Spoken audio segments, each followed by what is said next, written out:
इस वचन में लिखा है कि यीशु मसीह सिखा रहे हैं कि कैसे एक झूठे प्रचारक को तुम पहचान सकते हो। और फिर वो कहता है कि एक अच्छा पेड़ क्या देता है? अच्छा फल देता है, और एक बेकार पेड़ बेकार फल देता है। अच्छा वाला बेकार फल नहीं दे सकता, और बेकार पेड़ अच्छा फल नहीं दे सकता। तो ये वचन मैं क्यों लाया हूं? मैं वचन लाया हूं सिर्फ एक आदमी की वजह से, वो है ये। कौन जानता है? किसी को नाम पता है? किसी को भाई साहब के कारनामे पता है? इतने सालों से ये व्यक्ति है बजेंद्र सिंह, पंजाब में, जिसने यीशु मसीह का नाम इस्तेमाल किया, यीशु मसीह का कहने को प्रचार किया, लाखों लोग अपनी जेब में कर लिया, और अंत में अब पता लगता है कि गलत कामों की वजह से ये उम्र कैद जेल में काट रहा है, लड़की को छेड़ने के जुर्म में। और अभी इसकी एक वीडियो निकली है जिसमें ये थप्पड़ मार रहा है अनजान लोगों को, औरत को, आदमी को, बच्चे को। देखिए ये तुमने ये सब वीडियो।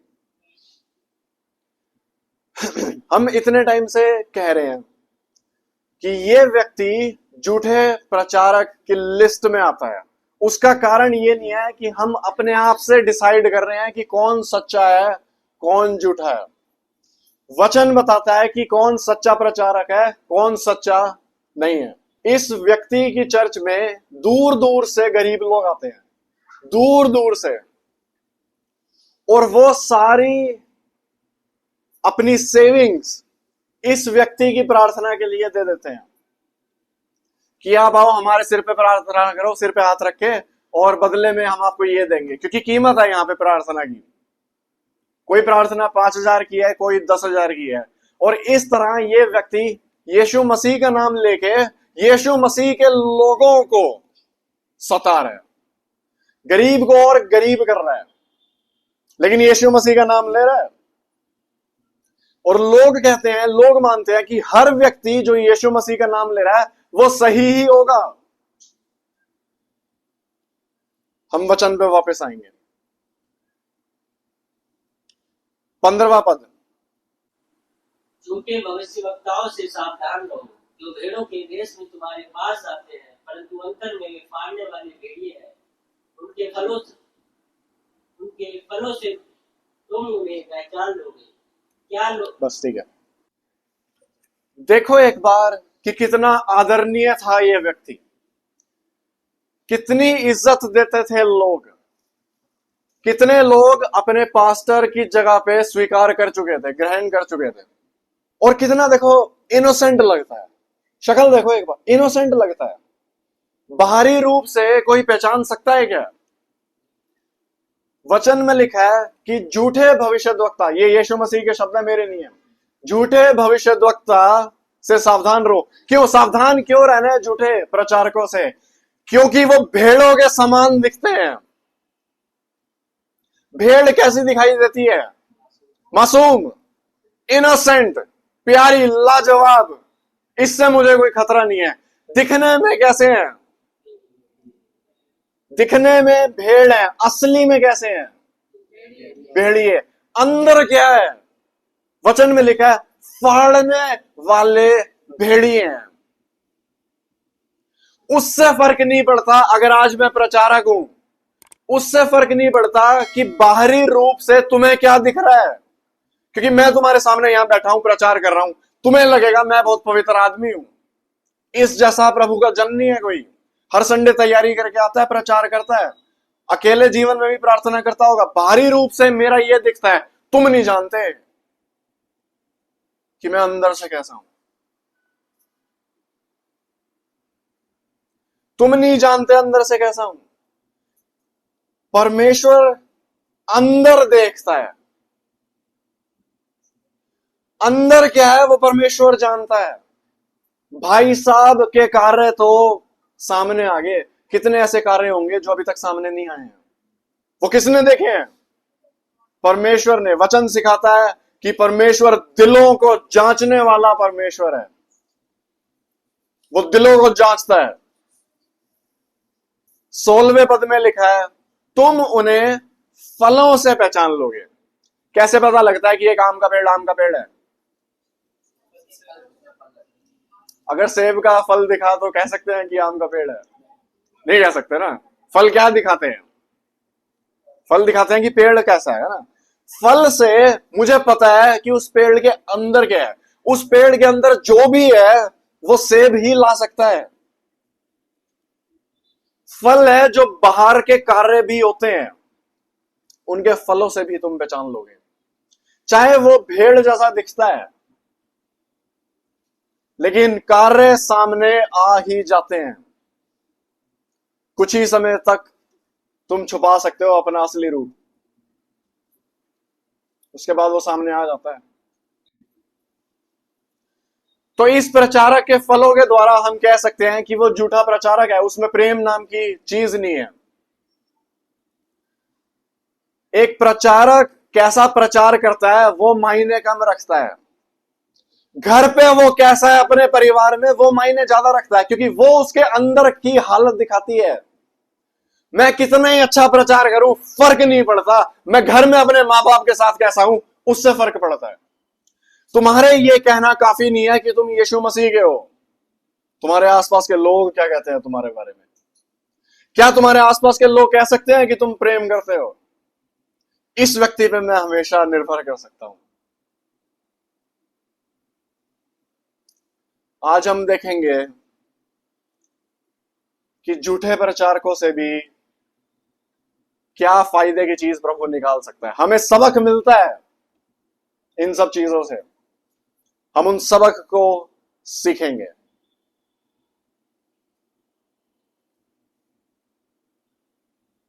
मैं तुम्हें 3 लेसन दूंगा जो इस कहानी से हम निकाल सकते हैं।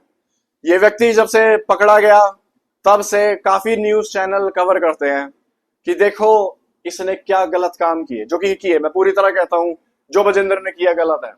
मैं पूरी तरह कहता हूं उसकी जेल की सजा बिल्कुल सही है। हम इनसे क्या चीज सीख सकते हैं वो ये है। पहली चीज, झूठे चमत्कार। किसी को पता है कि बजेंद्र सिंह फेमस क्यों था? वो चमत्कार करता था भाई। तुम बीमार आदमी उसके सामने लाओ, हाथ रख के प्रार्थना करेगा, चंगाई मिल गई। और ऐसे कहा से काफी बाबा हैं दुनिया में कि तुम जिससे भी परेशान हो तुम मेरे सामने लेके आओ और ये कार्य करो और चमत्कार होएगा और वो ठीक होएगा। ये अलग नहीं है। तो मैं तुमसे एक सवाल पूछता हूं, अगर इसके सारे कार्य चमत्कार जो थे वो असली थे तो भाई साहब झूठे प्रचारक कैसे निकल गए? सोचने वाली बात नहीं है। अगर सारे चमत्कार जो किए गए थे वो असली थे, अगर वो परमेश्वर की तरफ से थे, तो ये झूठा प्रचारक कैसे निकला? क्योंकि हम जानते हैं कि झूठे प्रचारक से परमेश्वर पूरी तरह दूर है और उसके वचन को परमेश्वर अपने ब्लेसिंग नहीं देगा, उसके कार्य को फेवर नहीं देगा, क्योंकि संदेश गलत है। अगर मैं आज बाइबल खोल के गलत प्रचार करता हूं, प्रभु मेरे को फेवर नहीं देगा, क्योंकि मैं उसकी सच्चाई को दबा रहा हूं और मैं अपने मकसद को पूरा कर रहा हूं। इसका मकसद था कि यीशु के नाम पे पैसा इकट्ठा कर लो, सबको बेवकूफ बना दो, धंधा खोल रखा था प्रभु के नाम से। और ये बिल्कुल स्पष्ट है। तो फिर कोई बोलेगा, जो उसकी चर्च में जाता था वो बोलेगा, लेकिन उसके चमत्कारों का क्या जो उसने किए थे? हम तो विश्वास कर रहे थे वो सही है। कैसे हो सकता है? हम पढ़ेंगे मत्ती 24 का 24। क्योंकि झूठे मसीह और झूठे भविष्यवक्ता उठ खड़े होंगे और बड़े चिन्ह और अद्भुत काम दिखाएंगे कि यदि हो सके तो चुने हुओं को भी भरमा दे। देखो मैंने पहले से तुमसे यह सब कुछ कह दिया है। हाँ, यीशु मसीह पहले से ही बता देता है हमें 2000 साल पहले कि झूठे भविष्यद्वक्ता दुनिया में आएंगे और उनके साथ एक और चीज आएगी। वो क्या चीज इस्तेमाल करेंगे? क्या लिखा है यहां? वो अद्भुत काम दिखाएंगे कि यदि हो सके तो चुने हुओं को भी भ्रमा दे। मतलब हम प्रभु के बच्चे, प्रभु के लोग, कि हो सके तो प्रभु के लोगों को भी बेवकूफ बना दें। कहने का मतलब जो झूठे भविष्यद्वक्ता हैं, झूठे प्रचारक हैं, वो बड़े काम दिखाएंगे। देखो हमने ये कर दिया, ये व्यक्ति हमारे पास आया था, खुश गया है, ये व्यक्ति आया था, ये चंगाई लेके गया है। वो बड़े काम दिखाएंगे। तो ऐसा कैसे हो सकता है कि झूठे प्रचारक भी बड़े काम दिखा सकते हैं? दूसरा थिस्सलुनीयों के पढ़ेंगे हम। उस अधर्मी का आना शैतान के कार्य के अनुसार सब प्रकार की झूठी सामर्थ और चिन्ह और अद्भुत काम के साथ और नाश होने वालों के लिए अधर्म के सब प्रकार के धोखे के साथ होगा, क्योंकि उन्होंने सत्य से प्रेम नहीं किया जिससे उनका उद्धार होता है। इस वचन में लिखा है कि शैतान के कार्य के अनुसार सब प्रकार की झूठी सामर्थ दिखाई देगी, झूठे चिन्ह दिखाई देंगे, झूठे अद्भुत काम के साथ झूठे प्रचारक आएंगे। यहां पे एक शब्द और है, शैतान। झूठे प्रचारक चमत्कार दिखाते हैं, लेकिन उन चमत्कार के पीछे कार्य करने वाला कौन है? ये कारण है कि बड़े काम दिखाई देते हैं। यहां ये नहीं लिखा कि वो बड़े काम कर देंगे, वो है बड़े काम दिखाई देते हैं। झूठे चिन्ह, झूठी सामर्थ, झूठे अद्भुत कार्य। और हम जानते हैं कि सारे चमत्कार सिर्फ और सिर्फ परमेश्वर की ओर से हो सकते हैं। तो झूठे प्रचारों के जो काम होते हैं वो शैतान की ओर से होते हैं। यहां पे एक और चीज है, वो मकसद। दोनों पद में मकसद भी लिखा है इन झूठे चिन्ह का, झूठे अद्भुत काम का। सत्य से प्रेम नहीं, धोखे के साथ लोगों को भ्रमा देंगे। झूठे प्रचारक जो अद्भुत काम लाते हैं वो सब शैतान की चाल है लोगों को भ्रमाने के लिए। वचन तुम्हारे सामने स्पष्ट है, इसके अलावा कुछ और सच नहीं है। तुम्हें इस पॉइंट तक आना पड़ेगा।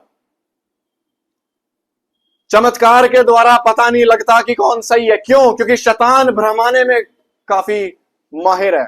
लाखों लोग देखो कैसे जाते हैं, देखो लाखों लोग कैसे आए बजेंद्र के पास, देखो आज कितने बेवकूफ साबित होते हैं जब पता लगा कि प्रचारक भेड़िया निकला। देख सकते हो कैसे बेवकूफी में फंसते हैं लोग।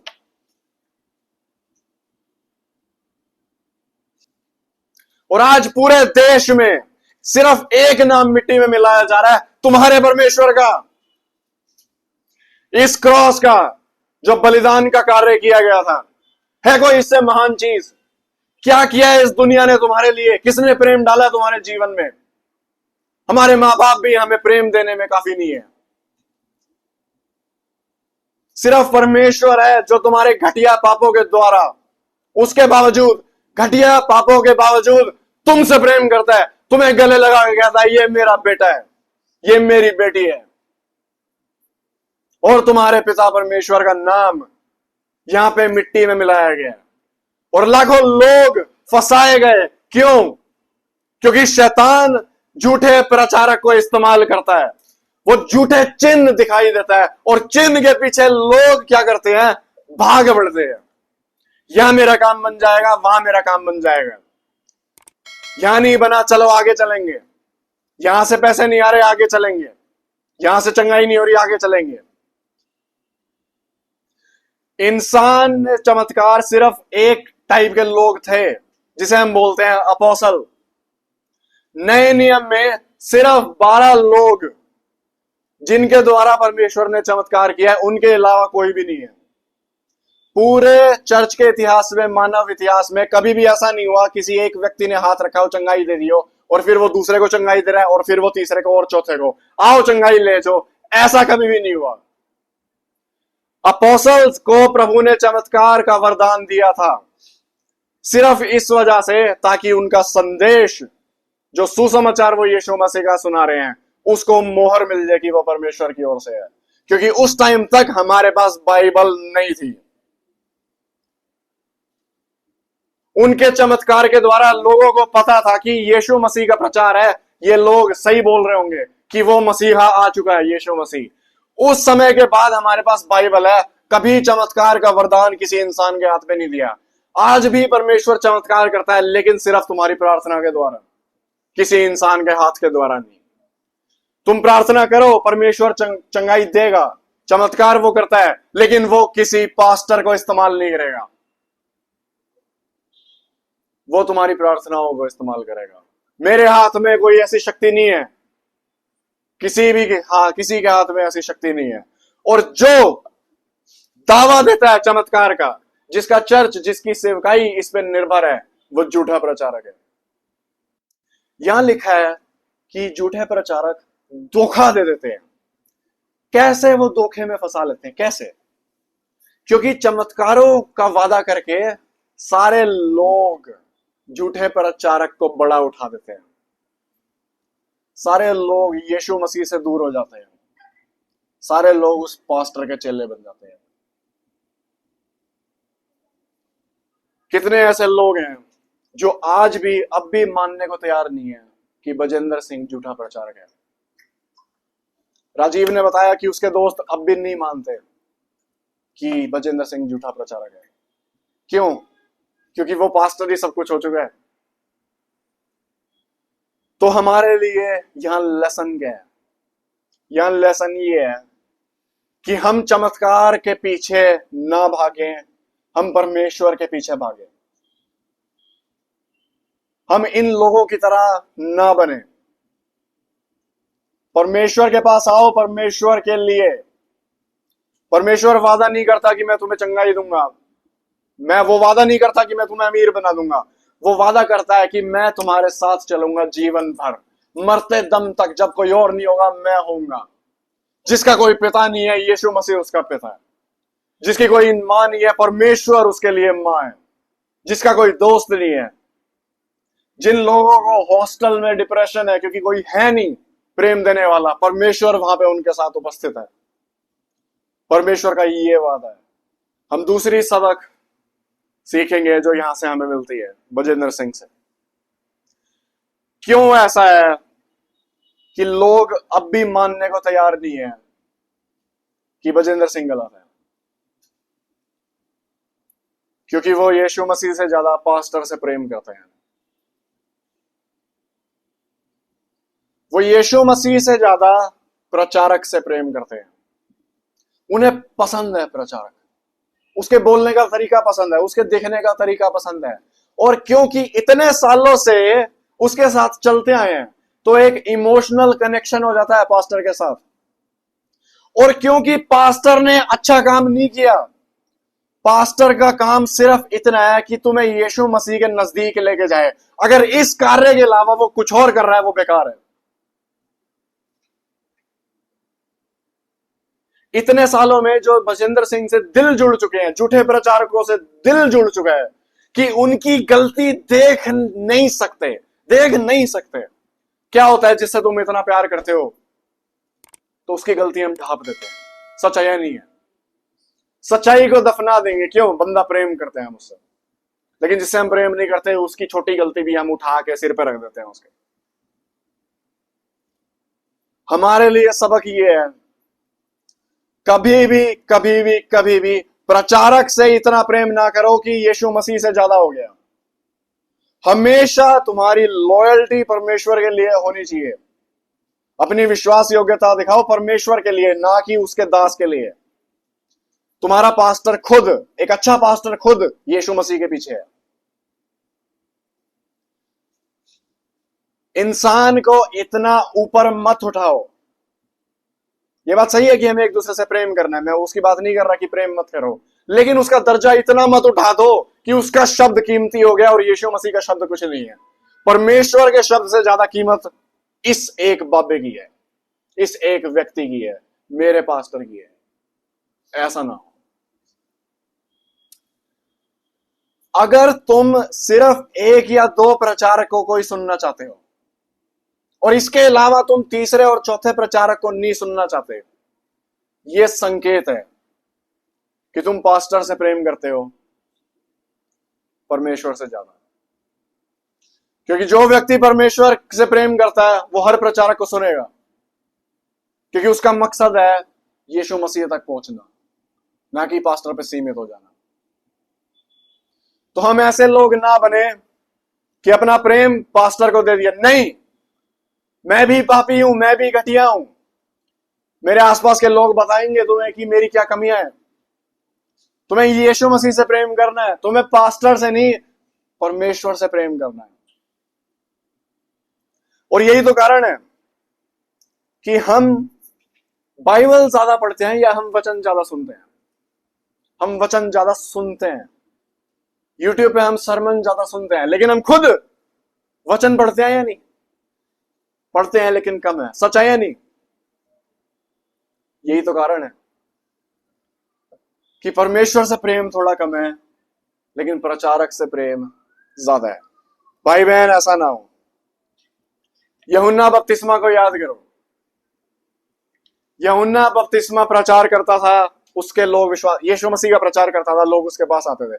फिर जब यीशु मसीह दुनिया में आया तो सारे जो जॉन द बैप्टिस्ट के लोग थे वो यीशु मसीह के पीछे हो लिए। तो कुछ लोग आए और जॉन को कहते, जॉन ये क्या हो रहा है, तेरे सारे लोग तो हम उसके पास जा रहे हैं। किसी को याद है उसका जवाब क्या था? जॉन द बैप्टिस्ट का जवाब था, वो बढ़े मैं घटूं। कहने का मतलब वो बढ़ना चाहिए, यीशु मसीह बढ़ना चाहिए, मुझे घटना है। मेरी सेवकाई थी ही इसी बारे में कि मैं लोगों को उधर भेजूंगा। एक अच्छा पास्टर वो है जो खुद के पास नहीं, परमेश्वर के पास भेजता है तुम्हें। तुम्हारा हाथ पकड़ के परमेश्वर के हाथ में पकड़ा देता है, वो है एक अच्छा पास्टर। और झूठे प्रचारक क्या करते हैं? सबको अपनी गिरफ्त में रखते हैं, सब पे नियंत्रण रखते हैं। और ये कारण है कि लोग आज यीशु मसीह के पास नहीं जा पा रहे और बजेंद्र से ऊपर देख नहीं पा रहे। हम जॉन द बैप्टिस्ट की तरफ बने, परमेश्वर बढ़े, मैं उसकी खोज करूंगा। समझ में आ रहा है? यहां से हम तीसरी चीज पर जाएंगे, तीसरी सबक और आज की आखिरी सबक। परमेश्वर को सच दबाने वालों से नफरत है। हम वचन पढ़ेंगे रोमियो 1:18। राजीव। परमेश्वर का क्रोध तो उन लोगों की सब अभक्ति और अधर्म पर स्वर्ग से प्रकट होता है जो सत्य को अधर्म से दबाए रखते हैं। वचन बिल्कुल स्पष्ट है। जो लोग सच्चाई को दबा देते हैं, परमेश्वर का क्रोध उनके विरोध में भड़कता है।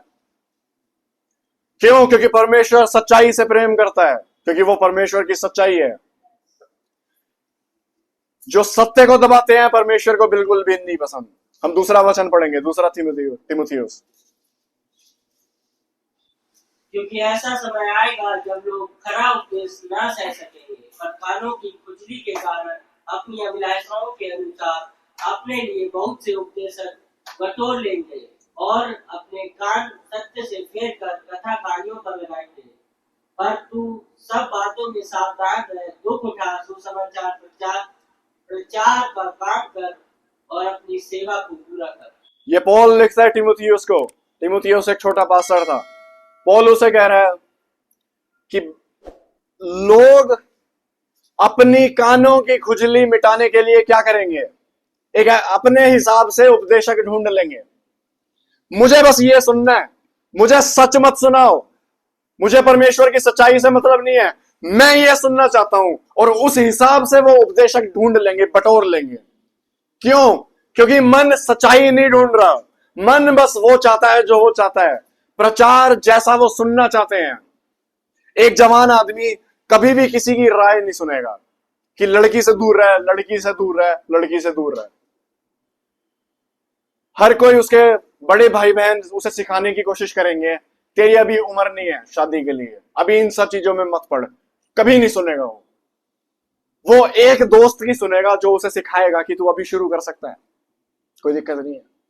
हम वो चीज सुनते हैं जो हम सुनना चाहते हैं, और इस कार्य में हम सच्चाई को दबा देते हैं। वचन बिल्कुल स्पष्ट है।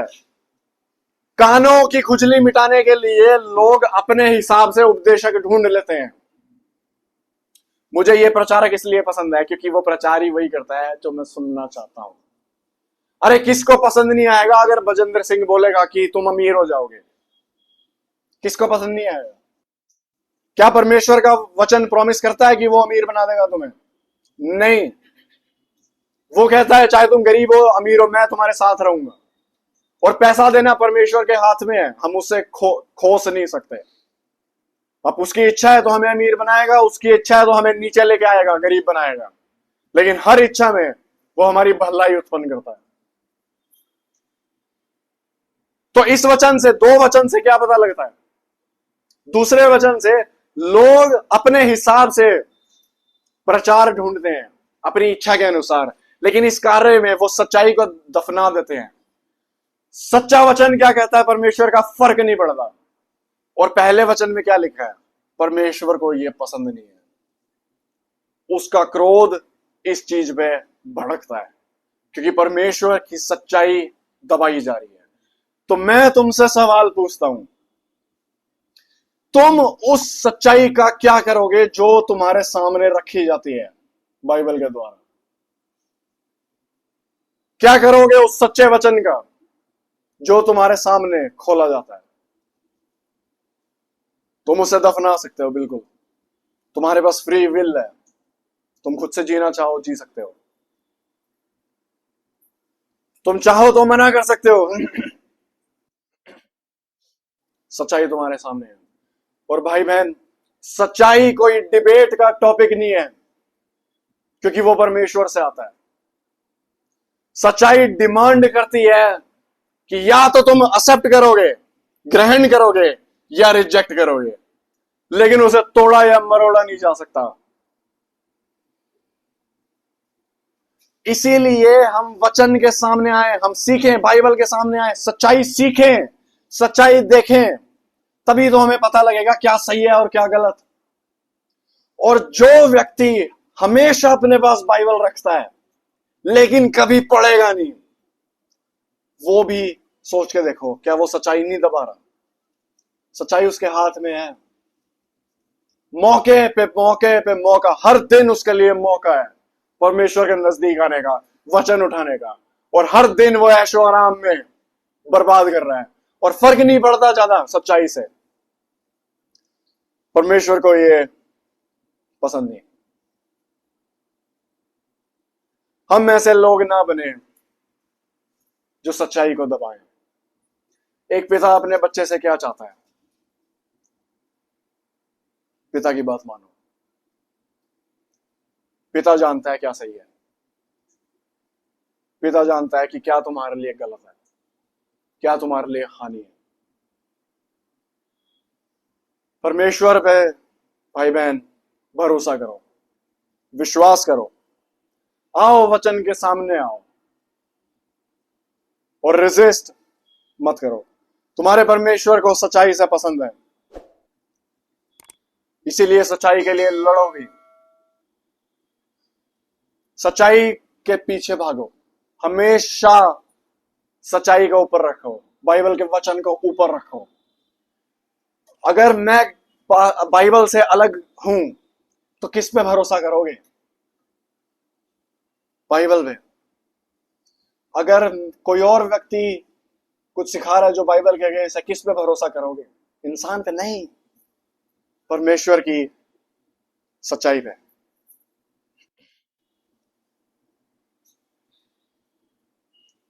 उम्मीद करते हैं कि हम सीखेंगे कि हमें परमेश्वर की खोज करनी है, उसके सच्चाई को ग्रहण करना है, उसके वचन के द्वारा। चमत्कार के पीछे नहीं भागना, परमेश्वर के पीछे भागना है। पास्टर के पीछे नहीं भागना, परमेश्वर के पीछे भागना है, यीशु मसीह के पीछे। हम प्रार्थना करेंगे।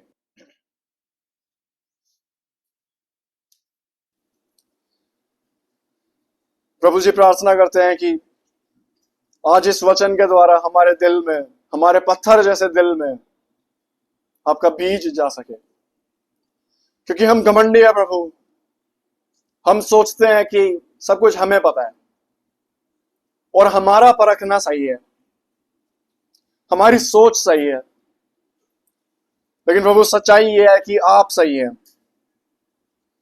हमारी मदद करो प्रभु कि हम आपके वचन को ग्रहण कर सकें,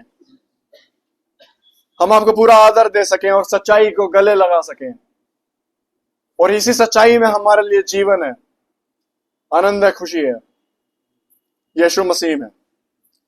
प्रभु जी, प्रार्थना करते हैं जो लोग धोखे में पकड़े गए, जो चमत्कार के पीछे भाग रहे थे, उन लोगों के दिल को आप संभालिए और अपनी खोई हुई भेड़ को अपने घर लेके आइए, यीशु मसीह के नाम से, आमीन।